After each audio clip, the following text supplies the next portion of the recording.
Now, the first 3 electric trams to operate in Sydney were imported from New York. They were built by Robert Stevenson and Company, and they were shipped out to Australia and started operating on a trial basis on the Randwick Extension line in 1890.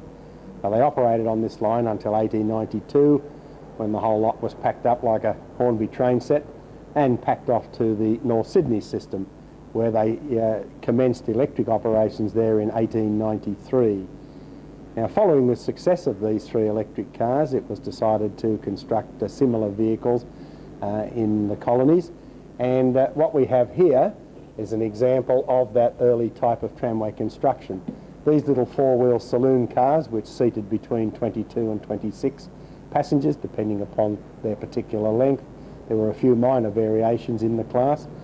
These were first introduced in 1896, and believe it or not, the tram that you're looking at was the very first electric tram constructed in Sydney. This became the electric car number 1.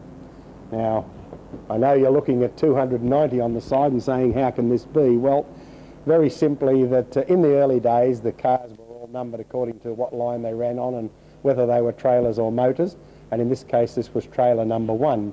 By 1901, renumbering officially had taken place, and in that stage 1, 2 and 3 became 290, 289 and 291 respectively, so that explains the number.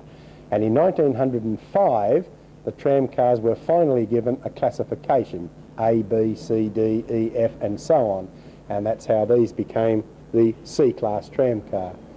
Now, there were 97 of these trams built, and these cars, along with the F cars, introduced the electric traction into the city of Sydney, opening up the George Street line in 1899. Now, we'll move along the car now. We'll have a look at the end, which has been filled in since its original construction. All of this tram is exactly as it was built in that period, 1896, the exception being the front, which we'll have a look at in a moment.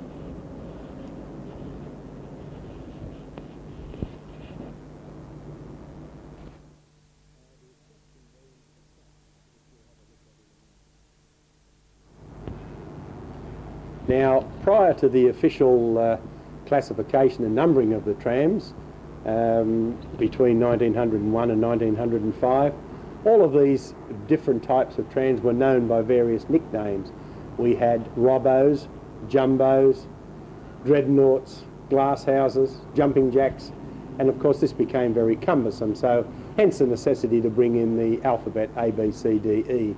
And surprisingly enough, when that was introduced, it was not done on the age of the tram or their appearance in any sequence. It was done on the seating capacity. So the tram with the lowest seating capacity in the electric field became C, and then we worked our way up D, E, F and so on. This particular type of tram, the old C class, saw more uses than any other tram class on the Sydney system. They were used as ambulance trams, breakdown trams, haulage cars, fumigation chambers during the 1919 flu epidemic, which is probably of interest to a lot of you here today. What they did, they filled the inside of these cars with tubs full of sulphur and set fire to them, and then you would go in one end of the tram, pass through and out the other end, and believe it or not, apparently immune from the flu. History doesn't tell us what effects that had on the health of all those people passing through. But I know I wouldn't like to be standing into an enclosed tram car full of sulphur fumes for any length of time, that's for sure. But they were also used in many places off the Sydney Tramway system. These went as far north as Byron Bay, where the North Coast Steamship Navigation Company used them on their Byron Bay tramway, and they went down south as far as Bombo, where they were used on workmen's trams on the quarry lines in the Kiama area, and up north in the Central Coast they were out at Abermain, where once again they were used on the colliery lines as passenger cars. So they really did have a very complex life during their period. One interesting aspect of their use was on the railway colonnade run. Now, prior to the opening of the electric railway in 1926, these trams would run in pairs, hauling a little cable trailer, and the locals gave them the nickname of 2 rooms and a kitchen.